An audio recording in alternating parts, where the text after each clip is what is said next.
முளைச்ச மண்ணுக்கு அது பிரசவந்தான். உன்னை பேர துடி துடிச்ச அன்னைக்கு அது பூகம்பம் தான். சூரியனை சுத்திக்கிட்டு தன்னை சுத்தும் பூமி அம்மா, பெத்தெடுத்த பிள்ளையை சுத்தி பித்து கொள்ளும் தாய்மை அம்மா.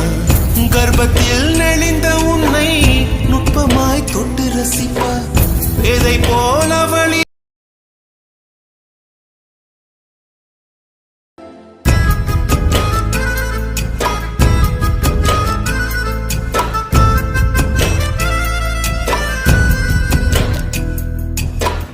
மண்ணில் ஒரு செடி முளைச்ச மண்ணுக்கு அது பிரசவந்தான். உன்னை பேர துடி துடிச்ச